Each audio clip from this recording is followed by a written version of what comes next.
You are listening to the Special Needs Mom podcast. This is Kara, your host, and I am so glad you're here.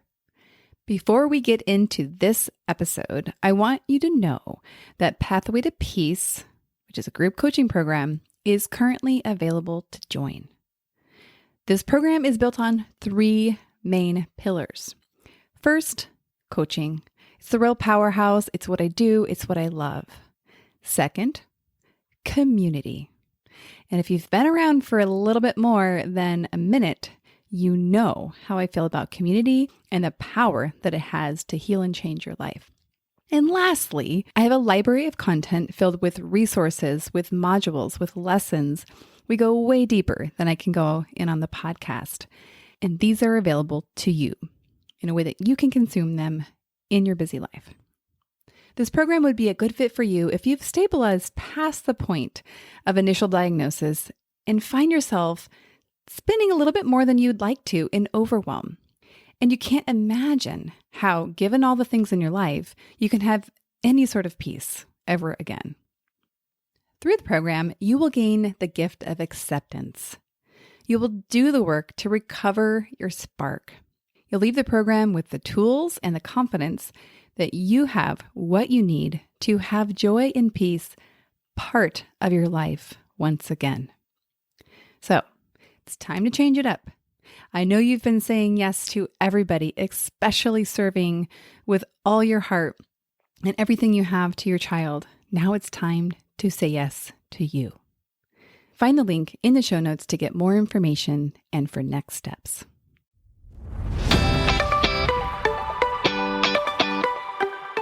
Hi, I'm Kara, life coach, wife, and mom to 4 incredible and unique children. It wasn't all that long ago that my son received a diagnosis that had my world come crashing down. I lacked the ability to see past the circumstances, which felt impossible, and the dreams I once had for my life and family felt destroyed. Fast forward past many years of surviving and not at all thriving, and you'll see a mom who trusts that she can handle anything that comes her way and has access to the power and confidence that once felt so lacking. I created the Special Needs Mom podcast to create connection and community with moms who find themselves feeling trapped and with no one who really understands. My intention is to spark the flare of possibility in your own life and rekindle your ability to dream. This isn't a podcast about your special needs child. This is a podcast about you. If you are a mom who feels anxious, alone, or stuck, then you are in the right place. Welcome. Hello and welcome to the Special Needs Mom podcast. Today, I am very happy to bring to you a conversation, an interview, if you will, between myself and Donna Letier. Donna is the co-founder and CEO of a company called Gardenuity. Donna's focused on the mission, the experience, and the product. And as you'll hear in the episode, her heart behind this and the science behind it is quite amazing. She lives and breathes growing something good. Donna found herself as a young single mom to 2 young girls and worked full-time to support her family. Her previous work experience was mostly in the retail space, but she brought all of who she is to create this company called Gardenuity. And it's much more than just a simple garden company. She's going to share a little bit more about it. Her daughter, who you're going to get to hear a little bit more about, is also a 4-time gold medalist with the Special Olympics. And one of the things that you'll love about Donna and her personality is that she believes that faith and 4-letter words are not mutually exclusive. In this conversation, Donna and I focus on leadership. Anytime I'm getting ready to interview somebody on the podcast, I have like my research system that I do. You know, sometimes it looks a little bit like stalking somebody on the internet. But what I really do is I listen to my gut. I ask and meditate, what is the conversation that we want to bring with this person and who they are and their history and their story to the podcast. And I'm really happy with where this conversation went, with who Donna is, and that she points us towards this beautiful concept of letting nature nurture us. Without further ado, welcome to the podcast, Donna. Thank you. I'm really excited to be here and honored that I get to share the story with you. Well, I think it's important for everyone to know that when you first came across my conscious, I was like, oh, yes, gardens, special needs mom, like we're going to do this together. So I'm excited for this conversation today. Let's get started by giving the listeners a little frame of reference. So I like to ask the question as tell us a little bit about your becoming as a special needs mom. You know what? I did not grow up in the special needs community at all. I moved around Alaska, Singapore, London, Scotland, California, moved around a lot as a child, all the way through high school and then in college. And so I really wasn't around families with special needs. And so my girls are 17 months apart. And when I realized that Jillian was going to have special needs throughout her life, it was a new realization to me. And I had to approach it the only way I knew how, finding out and really surrounding myself with data. I ended up being a single mother with two girls 17 months apart. And there's a lot thrown at you. So I had to work outside the home and, actually care for me, working outside the home was a break. I could kind of go down a hole of the what ifs and oh no. And that was a little daunting. It took us years and years to figure out what her diagnosis was. I can honestly say when I was pregnant, I kind of thought something was wrong, Hmm. but we did an amnio, everything came back fine, but she just didn't thrive. And so me being aggressive with doctors saying something's wrong, ended up at about 6 months in the hospital for quite a few months because she was so malnourished. And Hmm. that was just me being persistent. And the doctors saying, yeah, you're just stressed. She's just different from your other daughter. And finally, a team of doctors said, it's not good. Her life expectancy is about 5. And at the time, thought, well, that's not an option. Hmm. I can honestly say, not with it. You know, maybe this is more than you want to know, but I remember coming home from a terrible doctor visit and just sobbing in full Hmm. disclosure and saying, God, I am not the gal for you. This is too much. Hmm. My sister would be better to raise Madison and take me and Jillian because I have great faith that we can be welcomed, hopefully, into your kingdom, but this is not for me. And I remember people will think I'm nuts. They will not because a lot of there, I think more people will say, oh my gosh, I'm not the only one. So I don't mean to Oh, interrupt you, good. but please continue Well, sharing. some people think, okay, she's nuts. But I literally remember being lifted up and Mm. surrounded by what I envisioned were angels Hmm. and being physically lifted up. And from that moment on, I've been okay. I'm not saying I don't have bad days. I'm not saying that every once in a while I need to go have, some chocolate and a Diet Coke in a closet to get through the moment. But I knew I had a partner and it's kind of been okay ever since. I also recognized that, okay, God, you put me here to be her voice. And so I might get mad at you and think that you picked the wrong girl, but we're going to do this together. So get ready. And it's been a journey. Hmm. There literally have been good days, bad days. We finally got a diagnosis because one of her neurologists was so persistent. And he said, her life expectancy is not great. There's only, a small number of cases with what she's got, but, keep doing what you're doing. And we have. So she's outlived what everybody thought she would do. And I think that she is resilient and perseveres, and we celebrate, every day. Wow. Thank you so much for sharing the whole picture and pulling back the curtain a little bit. I'll share just really quickly that I've had the experience of being lifted up in the same way that you've described, the same, but actually a little bit different. And I remember during the first surgery that we had. So this is back now 12 years ago, and it was a pretty big surgery. And like you, I like was completely. I was in a new land, a foreign land. I didn't speak the language, and I had never been there before, and I didn't know anybody that had gone. I remember feeling like I was literally physically propped up And for me, I knew a lot of people were praying for us. And it was really like I was being held by that. And it was a very, I mean, it's hard to like exactly put words to the experience, but that was the real experience that I was having. So I appreciate you And sharing. you know what? I can honestly say that I think then God throughout Jillian's life has sent his soldiers of girlfriends to help me. Mm, I would not be here today if I didn't have the power of so many women who just were my tribe.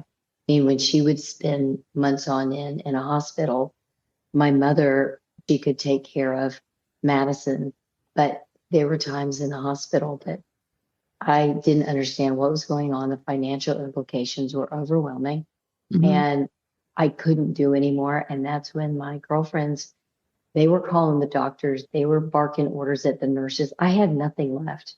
And, a couple of them were, I mean, they were my voice where I got to be Jillian's voice, but they were fierce, a lot more fierce than I could be because I was so scared. I love it. Everyone needs a fierce friend, right? Yes, indeed. I can think of some friends I have that are just so loyal, and it's just really moving to think about. And even as you shared the impact that these friends had on you, it really gave me the chills because I mean, this is such a powerful thing. Right. Really powerful. So we can be so thankful for that. And how old is Jillian now? She just turned 27 on January 31st. She's about 85 pounds on a good day. She's really non-ambulatory, so she's in a wheelchair, but she knows some sign and she probably knows about 300 words. But if you're around her for 30 minutes or more, you understand what she's saying. She does some sign. Hmm Um, if she's annoyed with you, you know it. She actually understands about 90% of what's going on. She just hmm can't get it back out. Yeah. She's missing a good part of her brain. And of late, her brain is, I think, in one of these magical rewiring phases where she's learning new things and new hmm words. And so we're ever appreciative. As she was in school, when a teacher would say, well, she can't communicate at all, I would be like, yeah, you're wrong. You're not Trump because she communicates perfectly better than some adults I know. You just have to listen. So I'm telling you, learn to listen. And I was fierce, but it took me a long time to get that way. Yeah, I think something I say a lot is, the answer to any how question is practice. And I think that I can even look at my own journey with those fierce type conversations of pushing back and kind of being the contrarian. And that takes practice. Like a lot of us would rather be in the situation where we're just, kumbaya and nobody has to be against anything. But that's not the life we have been given. And I will tell you, Gardenuity that we can get into a little bit later. I have a co-founder named Julie Eggers, and I think your listeners will relate to this. When you have a child with special needs, you don't have the hallmark, ooh, ah, so cute moments that Mm, as mothers you love. And I was at church one day and I'd met Julie once and she came up and she said, oh, can I hold Jillian before service? And she clearly looked special needs and was teeny tiny. I mean, 6 pounds at 6 months. And it was the first time somebody had said, oh, can I hold her? And so I said, sure. So right before service was about to start, I went back to get her and she said, no, no, let me hold her throughout the service, which allowed me to worship with Madison, who was only 17 months older. And we've been business partners and colleagues ever since. Another one that gives me the chills. Like, Be yeah. that person, even if you don't know what you're doing, the mother will so appreciate somebody saying, oh my God, let me hold your baby.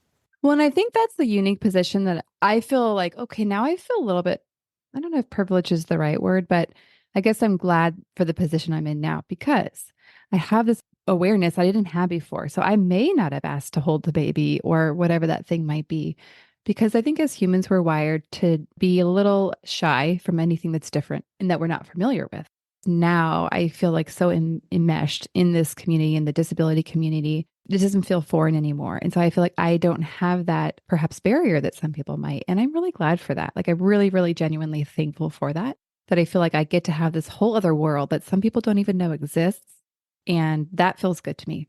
I want to turn and look at a very different part of your life. That is what you mentioned earlier, Gardenuity. And so this is a business that you and your partner founded. First, tell us a little bit about what this company is, what it does, and kind of your heart behind it. Yeah, absolutely. I can start by saying I'm not a master gardener, and that's okay. Neither am We I. really looked at data and recognized that we could change the landscape of and the success ratio of people who wanted to garden the way we live today. So whether you're just have a firestone, a balcony, a patio, or a sprawling yard, or you're in a wheelchair, you should be Mm, able to reap the benefits that come from gardening that have been documented, researched for decades. Just putting your hands in soil is a way to release serotonin. So if you're feeling anxious, go dig in the dirt.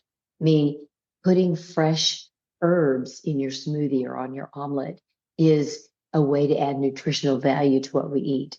And all of this is good for the planet. So there's so much data that talks about how good gardening is for you. We wanted to bring the gardening experience to the wellness economy. And we have been very blessed. We have patented technology to make you successful as you grow. And we look at it a little bit differently. So we work with probably 80% of our business is through corporate partners. Great example is if you've got Cigna insurance, you can use your Cigna wellness dollars to buy our gardens. And every garden is an experience. So we are in the food as medicine space, we're in the mental health space, and we're in the good for the planet space. And so we work with corporations bringing the wellness benefits of gardening to their employees. Now we're also have a website and we do a lot of programming with I want to get my kids to start thinking about eating healthy or Earth Day's coming up. We really want to make them understand how good gardens are for the planet. And there's so much documented research here that talks about kids who grow something are more cognizant of sustainability and what they need to do to protect the planet, along with what they're consuming in their body. So all of that means that gardenuity means ingenuity in gardening, but we're really part of the wellness space. oh, man. I shared with you earlier before we started recording that my first career was, I mean, my degree is in horticulture. So, like, I'm into plants. And years I spent in the soil, as you described. I don't miss having that be my career, but I do miss getting to walk through nurseries. I will say that. What a cool story. So, how did you happen upon this data? How did you find this niche? I've been in retail forever and Hmm. I love data. I love fixing a problem. Hmm. And the industry was okay with 90% failure rate for first time gardeners. And I Mm. thought, okay, what they're not doing is personalizing the experience for the customer or for the plants. So we have patented technology called Gardenuity Match that aligns you with what you'll be successful with, but it also aligns the plants with the nutrients they need and the ongoing care that they need. So our success ratio is 95%.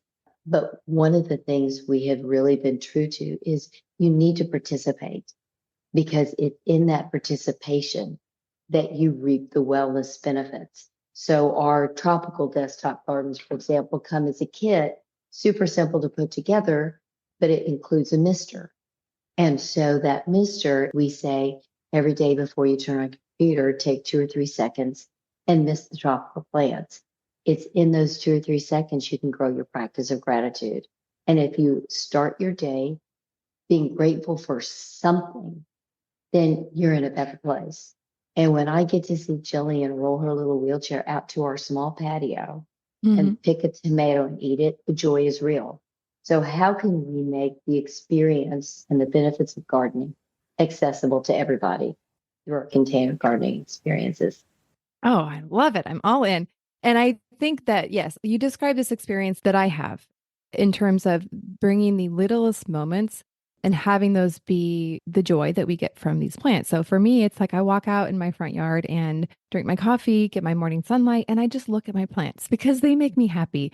And maybe Yep. I'll like grab a weed. Maybe I'll think, wow, that plant needs to get replaced. What am I going to put there? But it's just a very small part, like it's a little part that for me brings me a lot of joy. So That's why I'm like, yes, I want everyone to have a garden, whether it's a Yes, it's desktop garden like mindful. you're describing, Yeah. yeah, or something that's on a patio or out in the yard. So I think this is Just really cool. watching something grow is so good for your mental health. Hmm. And finding those moments where if we take care of us, then we can take care of everybody who needs us. And even if it's just for a few moments a day, it's taking a deep breath and letting nature nurture us. Oh, I like that. You have so many good taglines, letting nature nurture us. Oh, So you mentioned early on you were a single mom. You worked the whole time. You started this business. Obviously, well, a lot of us know the caregiving demands of a child that has a lot of medical complications and other types of needs. How did you balance both? Like, what did this look like for you to have it work for both you and your business and your family? in full disclosure, I got married before I started the business. I've been married almost 11 years. But still. You know what? I married the most extraordinary man who Mm, has adopted the kids and who loves them like their own.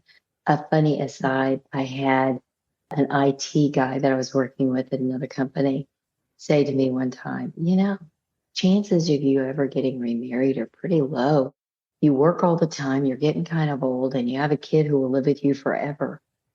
I was he like, really said that out loud. I mean, oh, maybe yeah, you think it, but he let's wasn't not. wrong.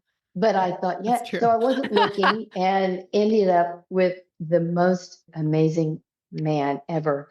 But when people ask me about balance, Sarah, I kind of call BS on that because you can't go into a year saying, I'm going to be balanced. I'm going to Mm-mm. work out all the time. I mean, it's minute by minute. And choices you make right now impact how something turns out in an hour. And so for me, it was recognizing that. Hmm. It was recognizing that it was choices that I'm going to make today are going to be impactful on a whole bunch of areas, but I got to take care of me. And I share this story, be okay with Oreos. So Madison was her cookie day, and all these other mothers on their cookie day brought like monogram cookies and I mean over the top cookies. Hmm. Top. And I was traveling, got in from a business trip at about 11:30 at night. Next day was cookie day and I was tired. And so I picked up Oreos on the way to class and I was okay with it. And let me tell you, nobody doesn't like an Oreo. Everybody loves Oreos. Right? And Madison didn't care.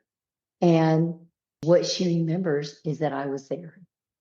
Mm. So that's my idea of explaining balance. Be okay in the moment with okay. And at the end of the day, nobody really remembers. And if some mothers made some comments, I don't care. They're not my people, but everybody loves an Oreo. And so I just took a deep breath and said, this is what it is. This is okay for now.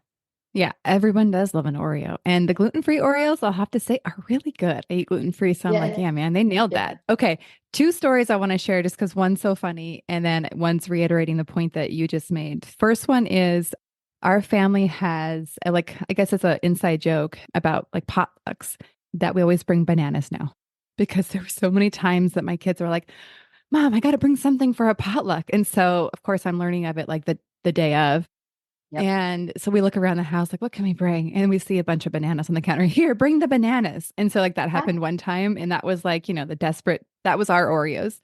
I didn't even go to the store.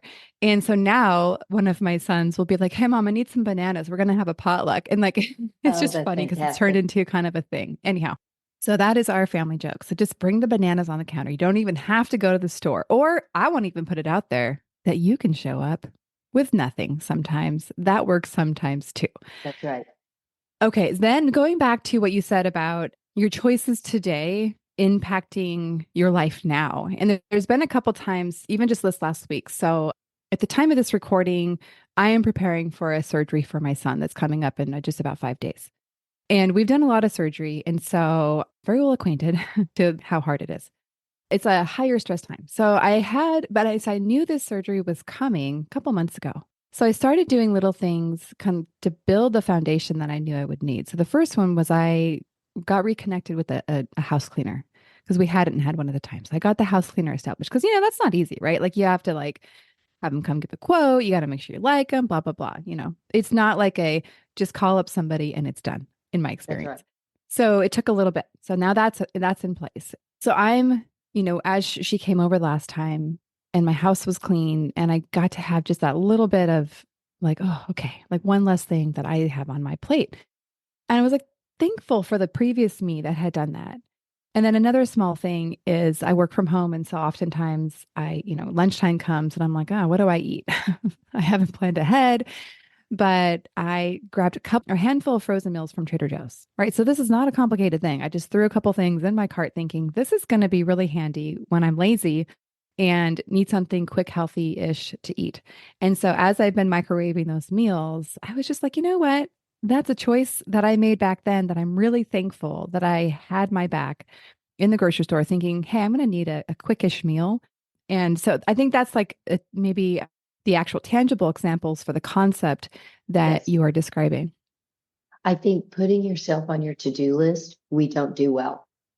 And I Mm-hmm. talk about it every day that you have to put yourself on your to-do list. I'm not great at it every single day, but when I am, even if it's just like you said, walking out to your front yard and letting the sunshine kind of pour over you for a few minutes, you have to take care of you because without you, things aren't going to work perfectly. And I think preparing for me, I really like a clean house. And, you know, Friday night I do laundry, so I'm not burdened with it Saturday. I mean, there's little things I do for me that just make it so I feel I can truly sit down and be present with Jillian and just hang or do something fun with Scott. So, how do you prepare your other three kids for a surgery that's coming up that's pretty serious? It's a really good question.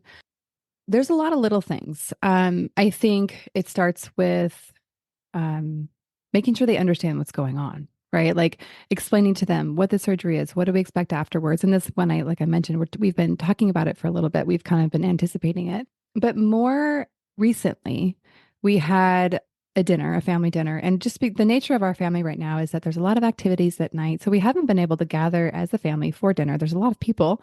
And so this particular night, everyone was going to be home. So husband and I decided, okay, let's grab some like quickish food. We got burritos. We live in San Diego, so that's like our go-to yum. Everyone loves them. We grabbed easy food so we can kind of gather. I knew everyone's going to be happy with our food. And the idea that like I wanted a time where we could kind of be like, okay, how are you all doing?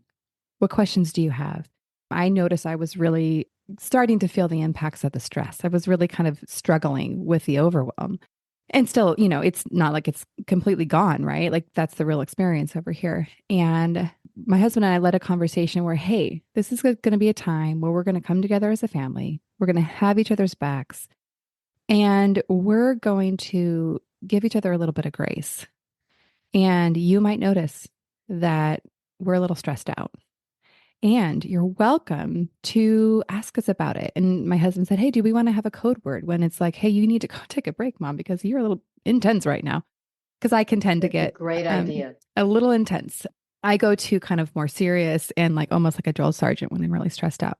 Nobody likes it, including myself. It doesn't feel good to be in that energy. So that's one thing that we've done. And in previous surgeries, we had a little bit more time. Well, actually, we did have some time, but we also, it was expected to be a bigger surgery and probably longer hospital stay and just all around more scary. And so what I did is I got a point person for each of my children and kind of to be their person, to be the person that was praying for them, was kind of their go-to person and that they felt comfortable with. So someone that wasn't mom or dad, but that they had an adult that they could be supported by. So that was another thing that I did for the kids. I also got one of them, actually, I think all of them, I got them, I don't remember what I called them, but I got them actual physical gifts Yep.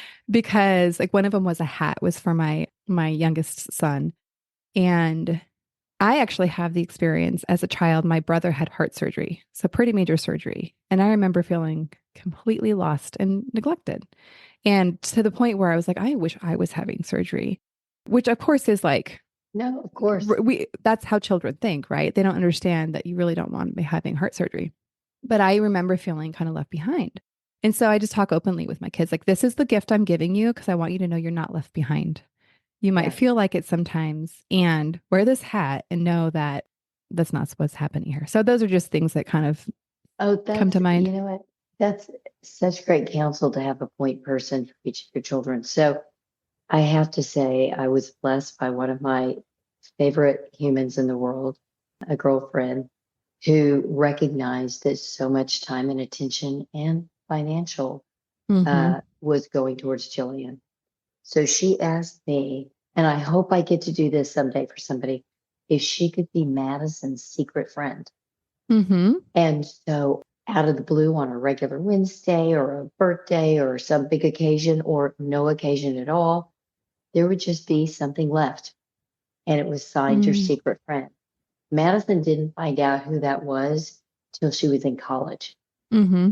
And she kept saying, this person knows a lot about me. She did not know, Mm-hmm. but it was something that Jillian didn't have that Mm-hmm. was just about Madison. And I mean, it had a tremendous impact. And some were little goofy things, some were big things, but it was unbelievable. Oh my gosh, I love this. And I'm like, man, if only we could reproduce this friend of yours. I'm like, this is I know amazing. Um, she's amazing. wow. And it just goes to show that, I mean, not that it didn't take nothing to orchestrate that, because that's obviously like a long-term commitment and actually really, really generous. But it's these little things that make such a big difference Yeah. for us. The fact you had the initiative to call friends and say, will you be on point? That's a leadership trait that should be cherished and shared and put on a billboard because that's hard to do to ask for help. Yeah. And it's something I talk about a lot because it is a practice. Remember, I talked about any how thing is usually goes back to practice. I have a lot of episodes I can refer people back to listen specifically about this. And actually, I did quite an extensive breakdown of that time in my life where we were really intently doing this. And let's talk about leadership because Okay. I'm big on leadership. So, for anyone new to the podcast, my training is in leadership coaching. And so, I originally started as a life and executive coach. I did not have the intention of working with any mom like myself. I wanted nothing, no more of what I had. And long story short, here I am today bringing the leadership focused coaching to moms like us. And so I'm particularly interested in your thoughts because you quite literally are a leader of a company. You hold the title CEO of your company. And I'd love to hear how you see the two worlds colliding, how you show up and have shown up as a mother and as well as your business. So, what are the top maybe two or three leadership characteristics or traits that you see really have a huge impact in both areas? First of all, I think even if you're not working outside the home, you're a leader Precisely. Yeah. and you're leading your family and you're leading your children. And so, qualities that I think are important to me, both at home and at the office as a leader, certainly resilience, because not everything is going to go the way you want it to go. And you have to be resilient. Patience in a hurry is my number two. I want to be patient, but sometimes you got to hurry it up. And I think that that's important. Number three is listening. I think this is something that I share often. I think in our 20s, we listen with the idea of what's our next job. Mm-hmm. In our 30s and 40s, we listen in a hurry because we've got a lot of stuff going on, whether Mm-hmm. it's kids, work, or whatever it might be. When you turn 50, you listen with the joy of learning and you really listen. I wish I would have learned how to listen better younger, because as a leader at home or at the office, that proves very helpful. And finally, faithful to your core ideals. I mean, don't go away from your core values because people have joined you and align with you because they align with your core values. And I think that's something that Madison would say and Jillian would communicate at home, but at the office, people know where I stand. Thank you. Wow, that was such a eloquent way of describing all these different aspects. And I mean, I just can't emphasize enough that the vantage point that I have working with, I still do coach leadership teams and people in actual, like business leadership roles, as well as the mothers. And so I wholeheartedly agree that I relate to the mothers, whether they're working outside the home or not, as the CEO of their household. I mean, not to discredit the fathers, but I think if you look at the actual role, it is much more aligned with the mother, especially in caregiving, is usually holding that role. Not all cases, obviously. As you were talking, I was like, oh my gosh, I feel like we should all print business cards for our home life and like to have them to give to the doctors to be like, I'm the CEO. Yeah. that's how that's how Well, you should relate to and me. people who have had the opportunity to stay home and not need the financial wherewithal to work, if they ever choose to go back to the workforce, they have traits that are going to be a huge value to any company. And I look at Jillian, so many people are trying to figure out their why. What's my job? What am I supposed to be doing? And Jillian was one of the lucky ones that she came into this world knowing she was going to be a teacher. Mm-hmm. And so she teaches, and I think every special needs child does, patience, perseverance, what joy really looks like.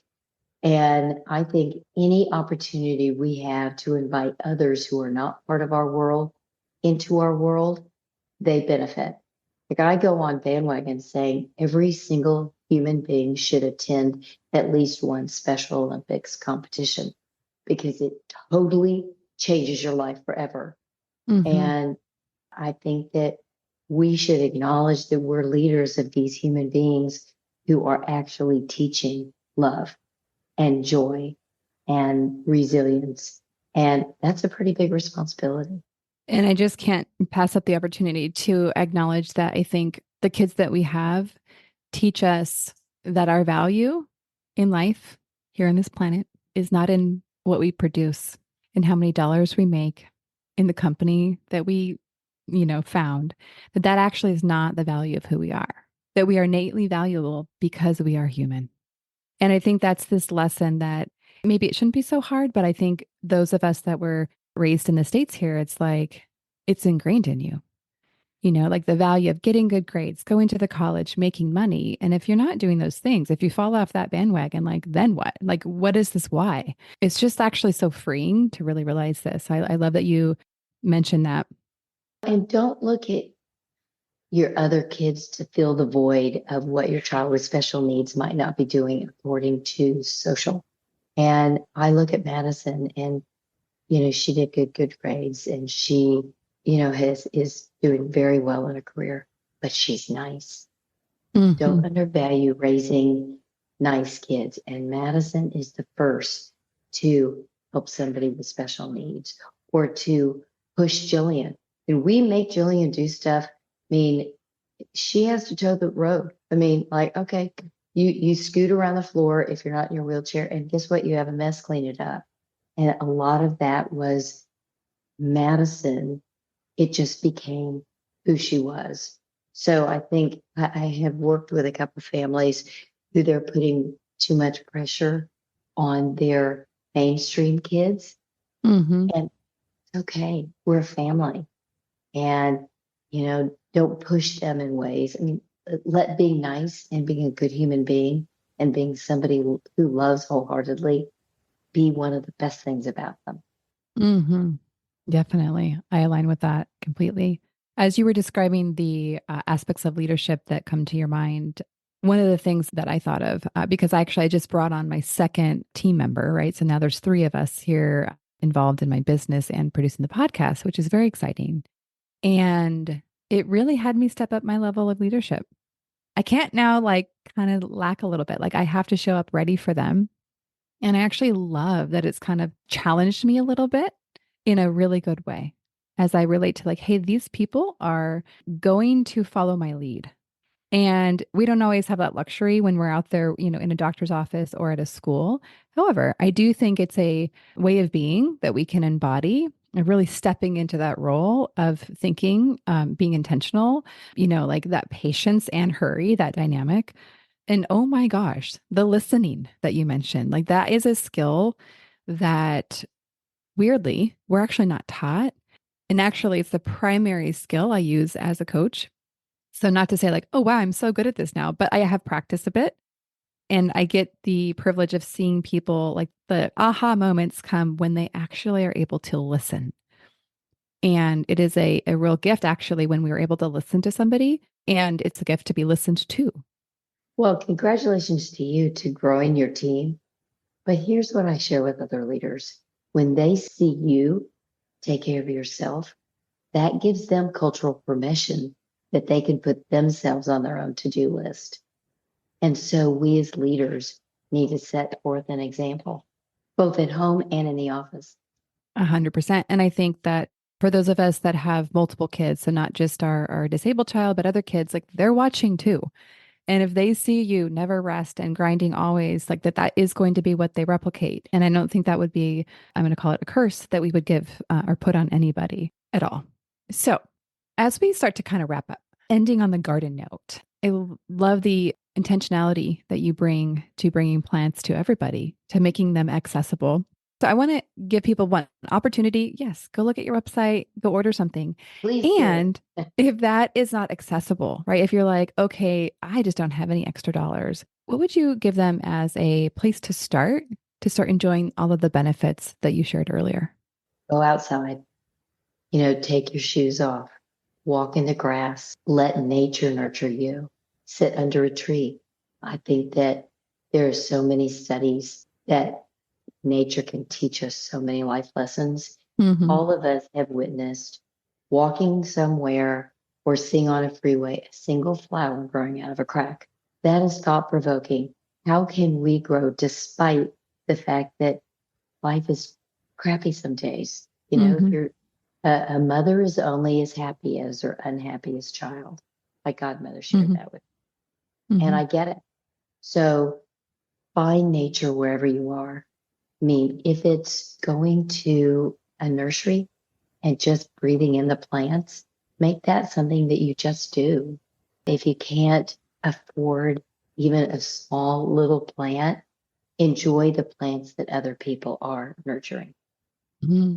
That's really beautiful advice and comes from somebody that I think has had a life journey where perhaps, especially in those early years, my guess is that financially there were some hard moments becoming a single mom with two children and all of that. So, well, thank you for all that you do, for who you are as a leader, for bringing your bright, beautiful being to this community and to specifically the podcast.